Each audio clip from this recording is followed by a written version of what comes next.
time for Remodel Revolution. And now, an award-winning contractor with over 40 years experience. Here is Alex. Welcome to another episode of Remodel Revolution. We're back in the studio.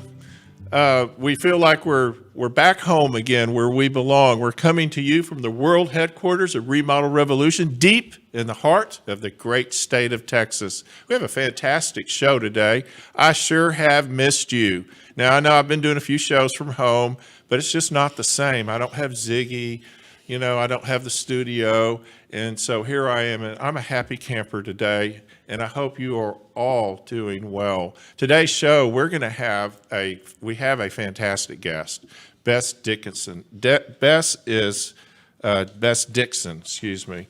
Bess is a global real estate advisor with Briggs Freeman, Sotheby International Realty. And we're going to talk about if you buy a house or when you buy a house and you're going to remodel the house, how she advises you, how she would advise you on values, and maybe she can help you on where to look if you have specific reasons, like you might be looking for different, schools for kids or something near work or different reasons. So you're going to buy a house, you want to do some work on it. I know that I get this question a lot. I know she gets it 10 times a day. How much should I put into that house? I don't want to outbuild the neighborhood or outvalue the neighborhood. So we're going to talk to Bess in just a little bit, in a few minutes. But first, of course, we're all dealing with this COVID-19. And one of the reasons that I asked Bess to be here is Bess is a cancer survivor. And I'm reading stories right now that are really disturbing me about people that are not surviving by their own hand, people that are getting to a point to where I read a story this morning about a gentleman that had lost his job and he took his life yesterday. And I want you to know that I have, and we all have our stories. Every one of us has our stories. And many of us have survived things that we think are unsurvivable, challenges that are put up in front of us, and we think there's no way I'm going to get through this. And you get to a point in life where you're just wondering if it's worth keeping going. Mm-hmm. It is. You will get through this. We will all get through this. I have a monologue I want to read, and then we're going to talk to Bess about her story.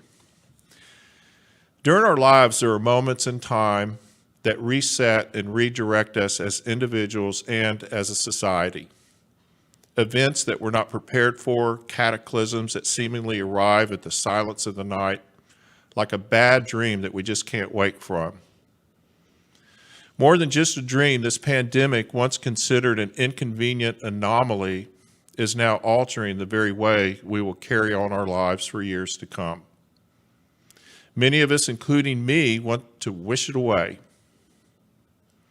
and return to the crowded highways, noisy restaurants, the packed theaters and shopping malls, running as fast as we can to keep up with a crazy world staring straight ahead so we can avoid running into the wall.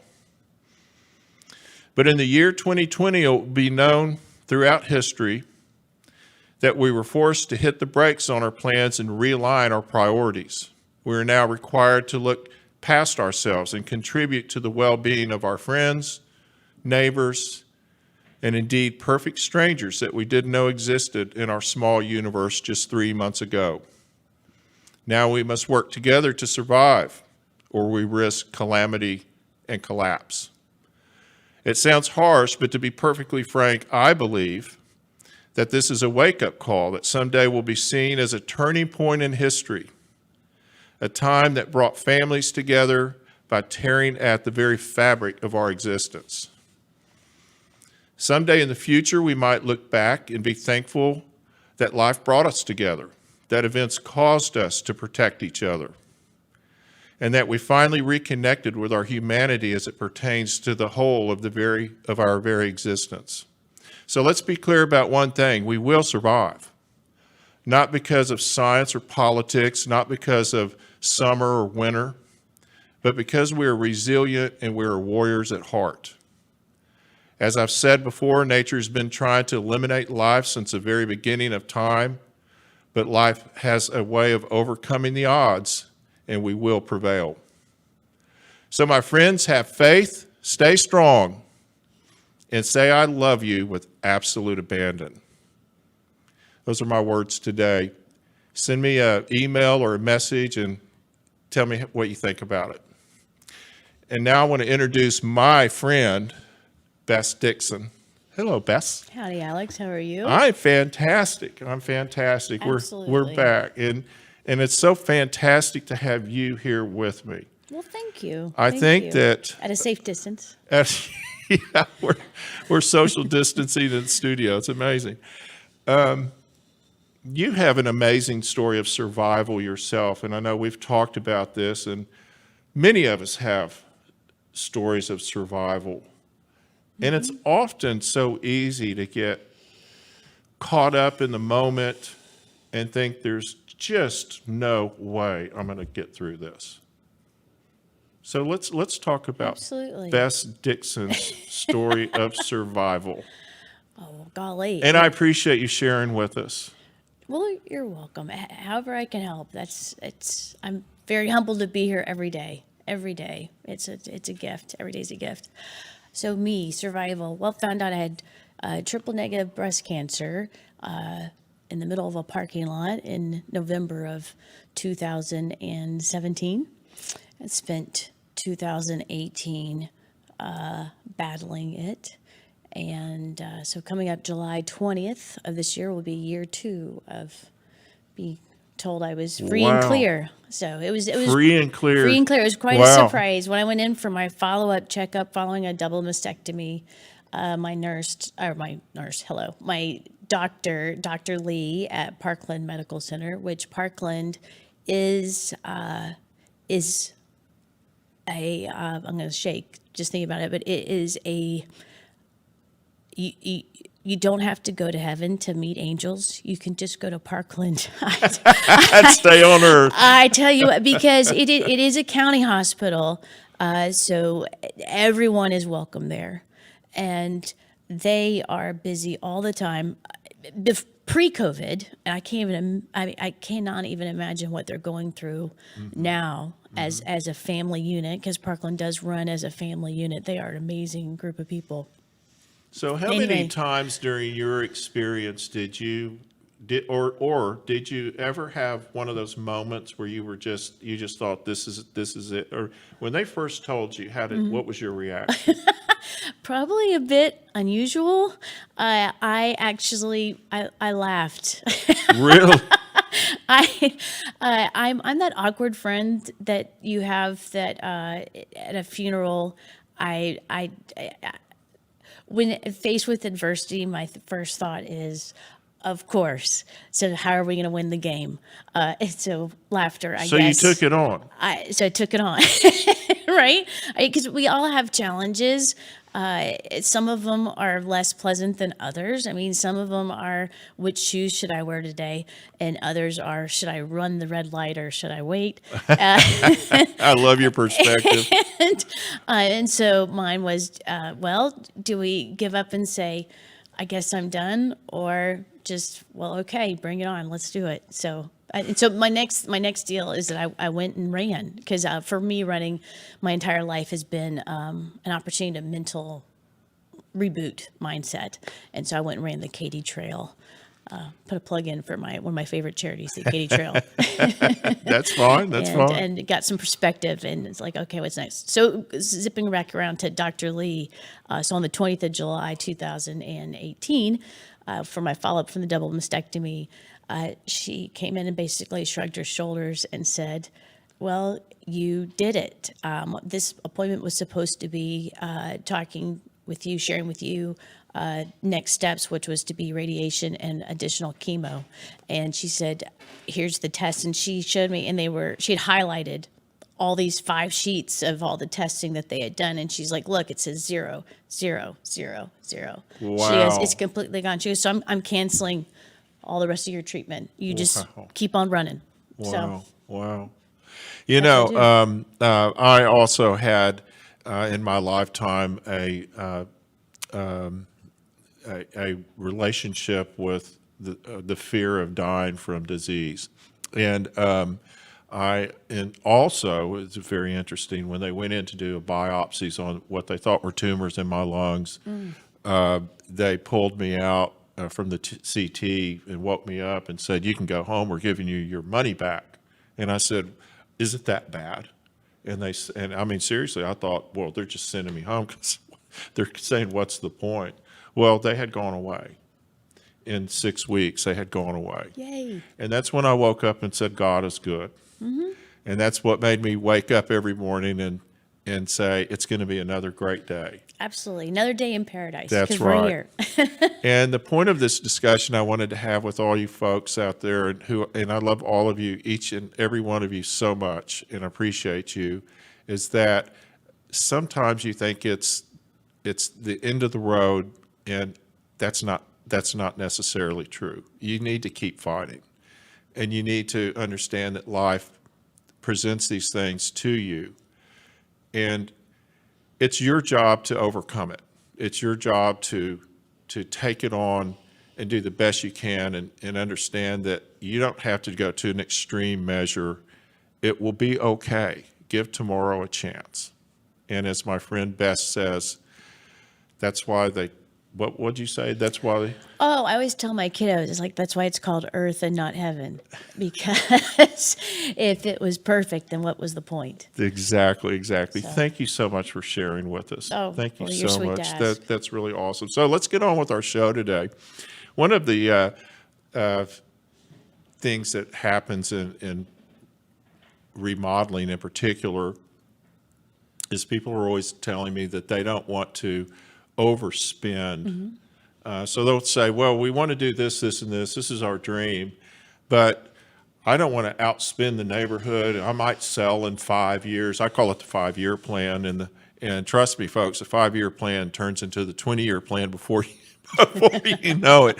And of course, my advice to them is do whatever you do it the best you can do so that you enjoy it every day when you come home, because there's no way to do it cheap. True that. Right? And you don't want to come home and say, I wish I'd spent just a little more money. I've had people tell me, well, I hired this guy because he was the least expensive and I'm not quite happy with this or that. And I go, why'd you do that? You know? Well, I wanted to do the bathroom too. How do you advise homeowners when they ask you about values and things like that? I start off, I'm sorry. First of all, let's talk about what you do. what do I? Who are you? Who are you, lady? I am a story listener, problem solving, a challenge solving. I don't like to use the word problem. It sounds like a 4-letter word. A challenge solving specialist for people that need a place to call home. And so far, most people I meet with prefer not to live in a tent. So That's why they're calling you. right. So there you go. Yeah. And so people will call you with what types of challenges in their homes? The universe energy that I seem to be surrounded with seems to be drawing people that have a particular area they want to live in, but don't necessarily have the budget to have the best home in that neighborhood. And so together, we generally find the home that can be financed, which is not necessarily the worst home, because the worst home, especially inside 635 in Dallas, would be bulldozer bait. Right. Our friends at the Dallas Builder Association would jump on that. But Yeah. so we get just one step above that, where it can still be financed, and once we're in it, we create their 10. Now, I have a question for you, because I have a theory about this, but having been born and raised in Dallas and spent my whole life here and my entire life in the building industry, I remember when 635 didn't exist. Right? That was way out there. I don't want to date myself, even when I had hair. And the area between, well, I grew up near Northwest Highway, so there was it went up to almost Forest Lane, and then there was just nothing. It was cotton fields, literally. And so the production builders came in after LBJ was put in. The production builders came in and filled all that in, and that's fine. That's great. And they built some beautiful neighborhoods and wonderful homes. But they were designed just to last 30, 40 years, maybe 40.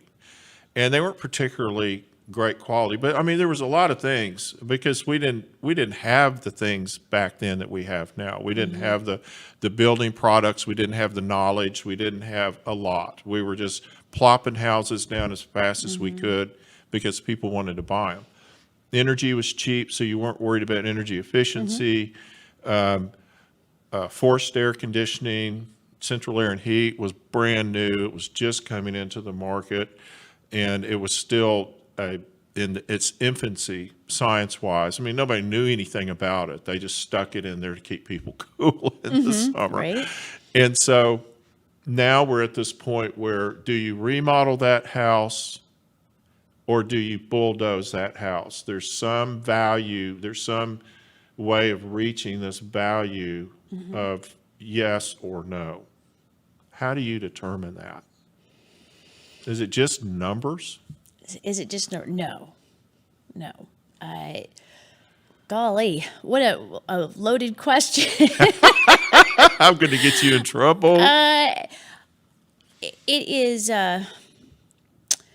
anything done well ages well. Anything done on the cheap probably does need to be redone. Homes in the 70s, which I believe is what you're alluding to, no, they have not aged super well because that was when the big builders really hit. The whole idea of spec homes, the production, well said, spec really home hit, builders, yeah. and they were still figuring that out. Also in the 70s, if you recall, there was a gas crisis. And so most homes built in the 70s and early 80s are electric-only homes. And there was a copper shortage, so a lot of them have Right. aluminum wiring. There's all sorts of... So to answer your question, I would have to say it's almost a decade-specific answer. Very interesting. I mean, because a home built like the M Streets in Dallas, primarily Tudor style, which was really the big thing in the 30s, those homes are built solid. Yes. They are not going anywhere. They have been pushed and shoved by the elements and by well-meaning but often poorly chosen handyman moments. And they still are beautiful old ladies up and down gorgeous oak tree-lined streets. Well, it's like there's a certain type of buyer that is going to gravitate towards that beautiful old antique-looking house.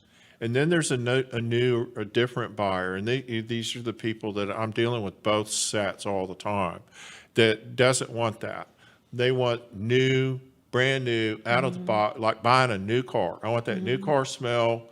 I want everything that goes with that. And then there's the person that says, I'll take a 1965 Beetle, Volkswagen Beetle, and I'll rebuild that sucker, and I'll drive it with pride. I'll love that car.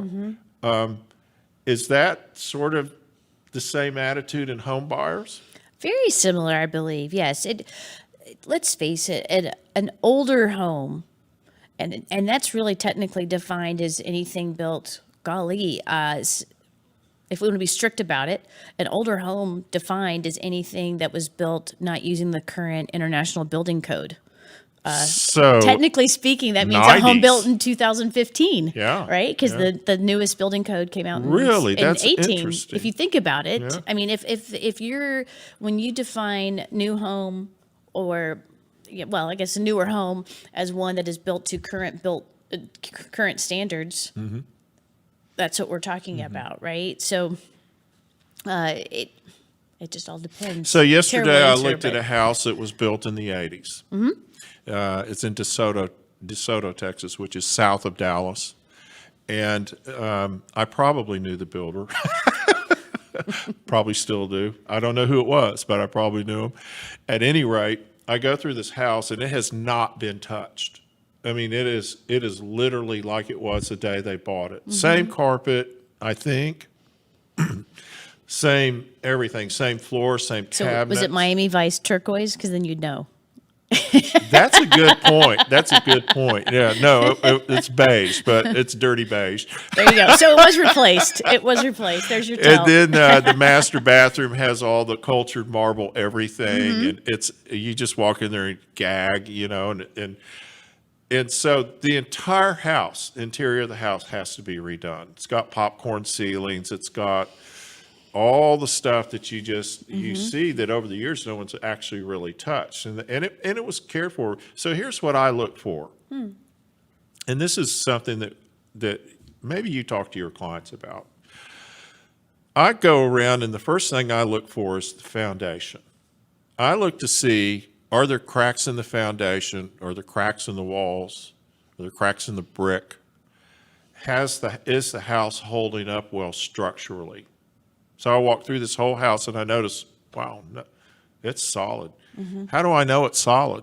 Well, I walk into the garage, and I look at the garage floor. That's the big tell for me. Not a crack in it, which is really, really rare, real rare in a house that old in Texas.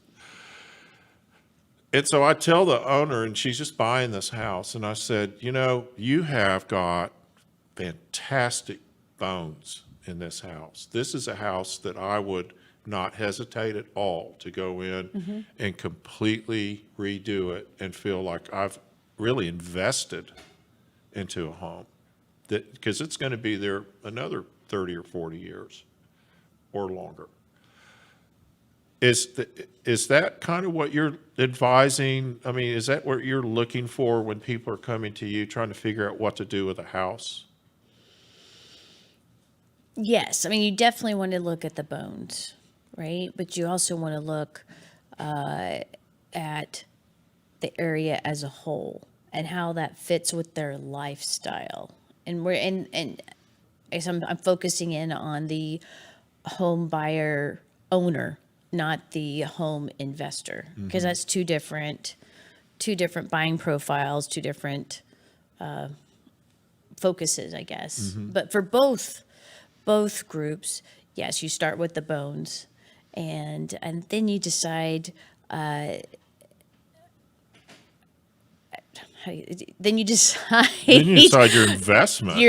Level, Yeah. and I get and how does that match with your dream level? Right. I mean, because cash on hand and dreams are not always compatible. Friends. They're not always compatible.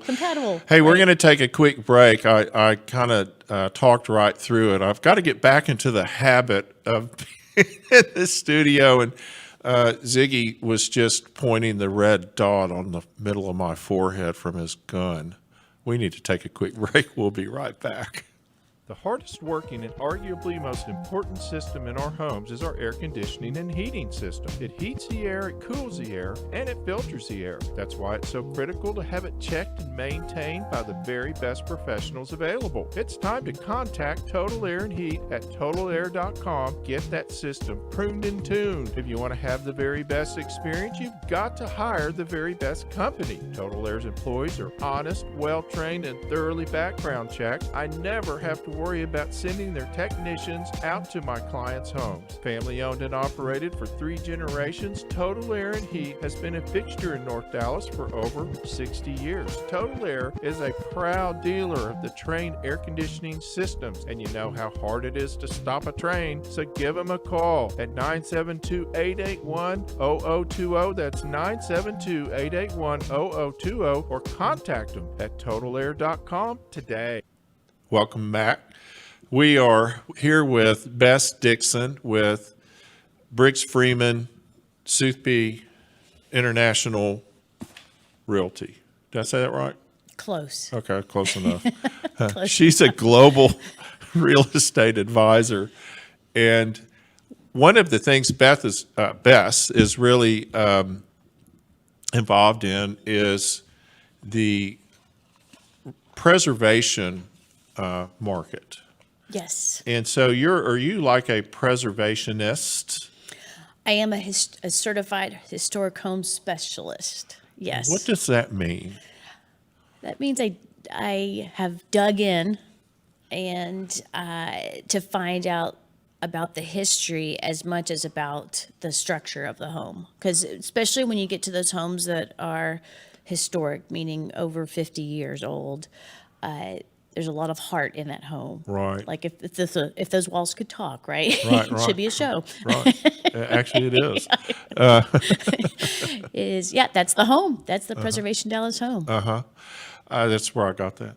Nice. I have have felt like, and I think I told you this, and I've said many times, that every time an older home is torn down, and I'm talking about houses built in the 40s. I've worked on houses that were built pre-1900 all the way up to, new homes. I'm working on one right now, or just finished one that has never been occupied, but I was hired to remodel it. That's how good I am. But I feel like every time we tear down an old house, we take history away from ourselves. It's almost like we're chipping away at what made us, or who made us what we are. And it's also counterintuitive to so much that essentially, not to profile, but the whole 40 and under crowd, age group, that are saying, and rightly so, good life to live by statements. Green, let's be more green. Let's recycle, reduce, reuse. Hello, old homes are the ultimate. Because what happens to an old home if it's torn down? It goes into a landfill, which is counterintuitive to everything we're saying now. We're worried about plastic straws in the ocean, and yet we're fine with dumping thousands of pounds. The local garbage authority talked about one time that, what was it? It was insane. You probably saw it too, Alex. It's like 71% of the landfill use was for construction. Yeah, material. Yeah. Which Yeah. a good chunk of that is old homes being torn down, which is Well, sad. an interesting part of this discussion, when you're talking about if you buy an older home or you're considering an older home, is that we have advances now in construction that will enable you to bring it up to code. Now, it's expensive. I don't think it's any more expensive than building a house, Agreed. but you can bring it up to code. You can insulate the walls. There's lots of advances in technology that are now that we're using in remodeling, and it starts in the new home industry. I mean, the Trickle down. it's trickled down. It's a Now, trickle a down. new builder will tell you it's trickled down because a remodeler's down, but I'm telling you, we're smarter than you guys think. Well, you got to figure it out for a living. But we're taking technologies that they're using in new home building and energy efficiency, and we're adapting them to the remodeling. And so you can think about having a house that's 100 years old, but has the charm of the 100-year-old house, but has the technology of the modern home. It can be done. Yes. Yes. And it is absolutely wonderful It's to be able to do it. And they can come out. And here's what I love about older houses. You can use I'm very creative. So I get to use all of my creativity, all of the things that challenge me as a contractor, as a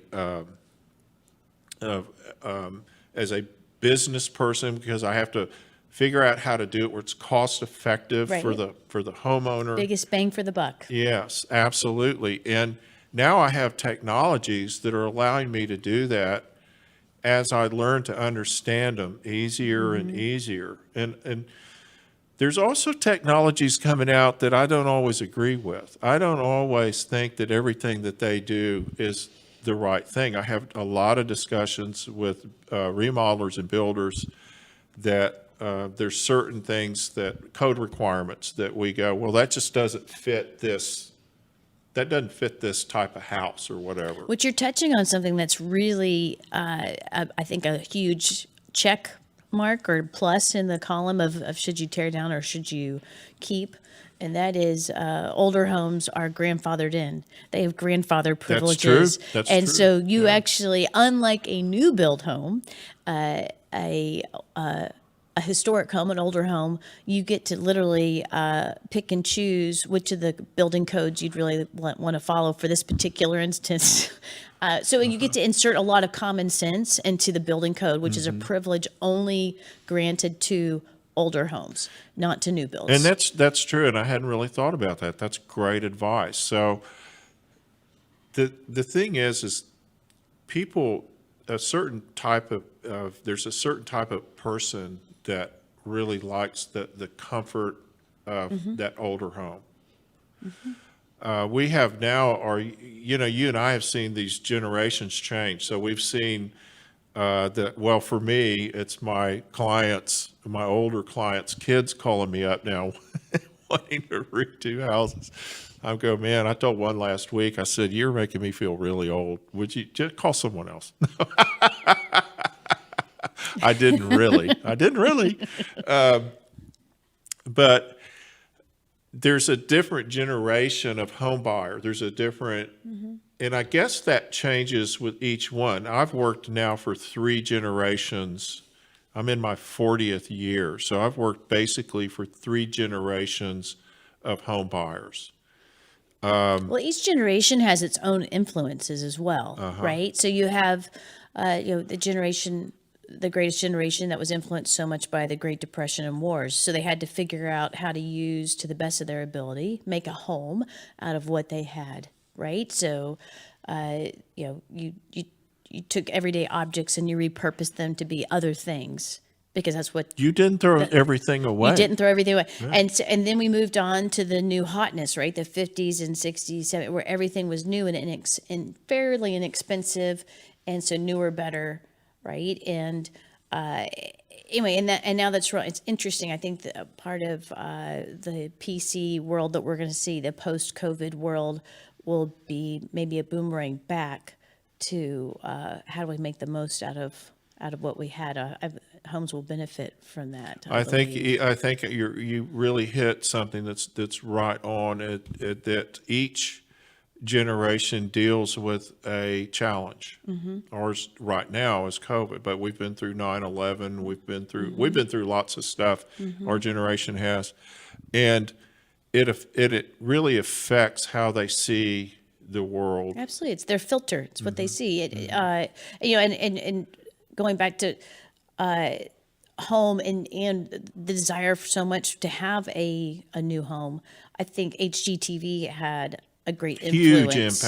Huge impact. A great influence. And going back to your original chat about remodeling, you have found the same, I'm sure. There's different perspectives, filters of what remodeling means. Some home buyers, future remodelers, wannabe remodelers, believe that remodeling happens in a 20-minute show segment. Yeah. Not 20 weeks. Yes, I know. I've had to have that conversation. and some people are much more pragmatic, and they're like, no, our tolerance level is fresh paint, done. And then there's that next level, fresh paint and countertops. And then there's the next level. And then there's, of course, what you were talking about with the 80s house. And that's where they dig in and they're like, no, we want to do this. Yeah, right.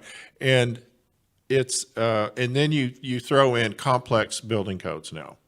Correct. I mean, there are complex building codes, and I have to deal occasionally with a building inspector, a young building inspector, who absolutely does not understand what I'm saying, because I'm talking about something I did in the 80s, and he's like, huh?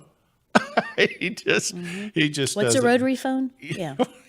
that thing.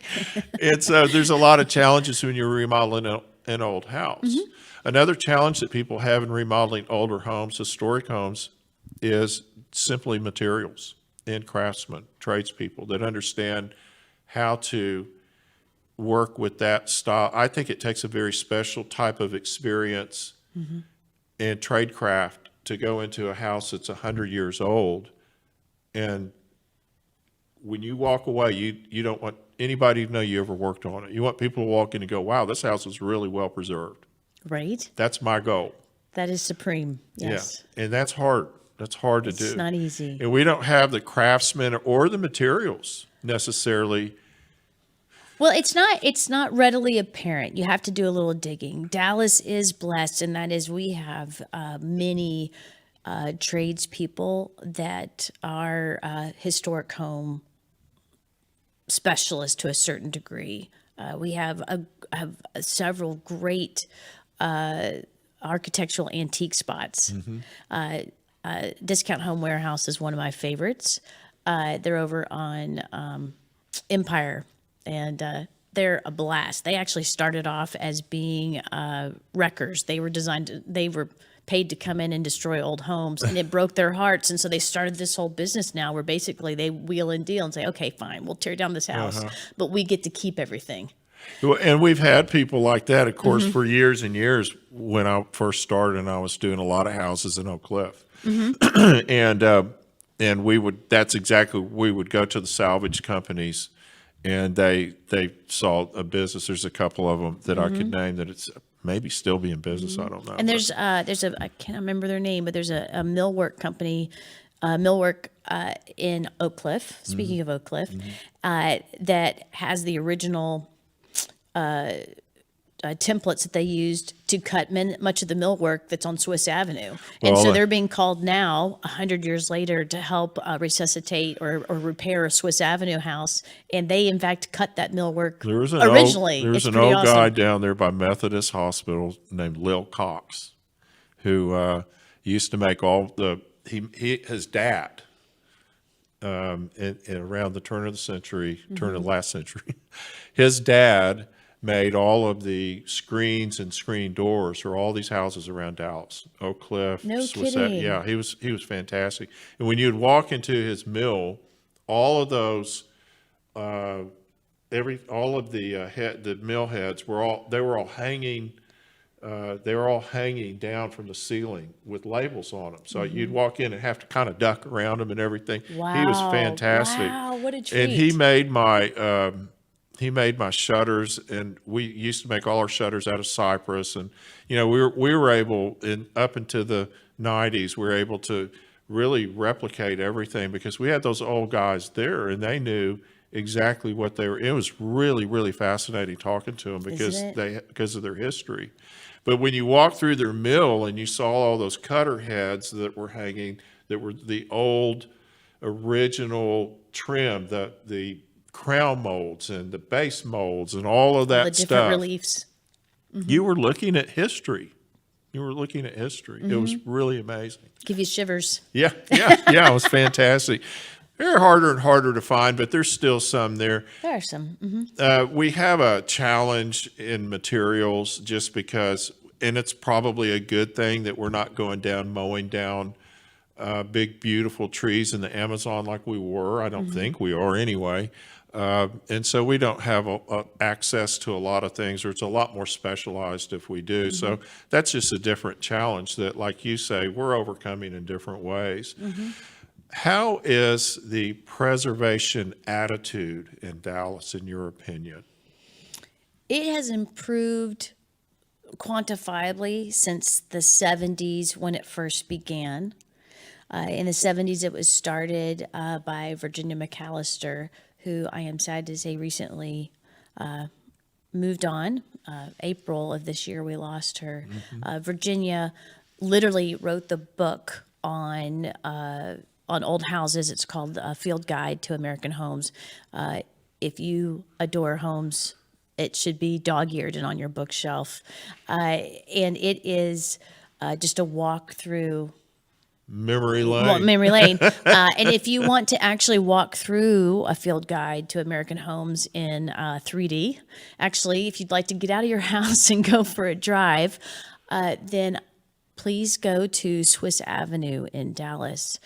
Swiss Avenue is, in fact, that book in real life, because that's what she did. Virginia McAllister grew up on Swiss Avenue, surrounded by these amazing, magnificent homes. And Swiss Avenue is a jewel that so many people, unfortunately, don't know about. So now you will be one of the cool kids in the in crowd to know. It is the highest concentration of individual illustrative of American architectural styles in the country.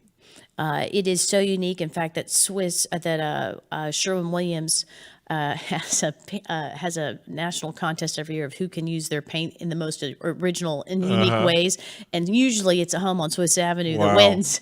But it's fantastic. You've got the Greek Revival and just you name it. And some of the finest architects in the country designed those houses. But all that to say, it's come a long ways, but it has much more to go. Because as you said, there's so many that are getting torn down. We're going to take a quick break, and when we come back, we're going to close out, and we'll be right back. Stay with us. Sometimes it's a question of do I call or don't I call the foundation repair company? Well, what if I tell you that I know a foundation repair company that will tell you if you don't need foundation repair? That's right. Hargrave & Hargrave Foundation Repair has been in business for over 50 years, and they know the difference. One of the last family-owned foundation repair businesses in North Texas. Not only are they honest, they know what causes your foundation to move, and they know how to fix it. Don't be duped by fly-by-night foundation companies that provide shortcuts and messy fixes. Call Hargrave & Hargrave Foundation Repair at 972-442-3415 at the first sign of trouble. Hargrave uses the Chance helical pier system exclusively because it's the highest quality, most reliable helical pier money can buy. 972-442-3415 or contact them at hargravefoundation.com. It has been a fantastic show today with Bess Dickson, and we are hoping that everybody can get back to work soon and stay healthy and love your family, love your loved ones. We all need each other right now, so let's not forget that. Bess, thank you so much for for coming in today. It was so much fun. You're an amazing lady, and we have your contact information up if anyone wants to get hold of you. And thank you to our audience. Thank you to On Air Media, and of course, Ziggy Becker, who is our engineer. And thank you to our audience and especially to our audience. And thank you to all of our sponsors who have stuck with us through all of this. We're looking forward to many more shows together. So until next week, this is Alex Guthrie signing off.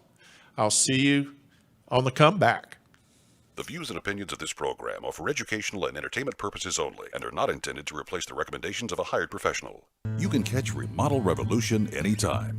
Follow the show on the website, remodelrevolutionradio.com, or on social media, Facebook, Instagram, and Pinterest, using the handle @Remodel Revolution Radio. You can always listen to the show on iTunes, Spotify, Google Play, and TuneIn. And watch the show anytime on YouTube.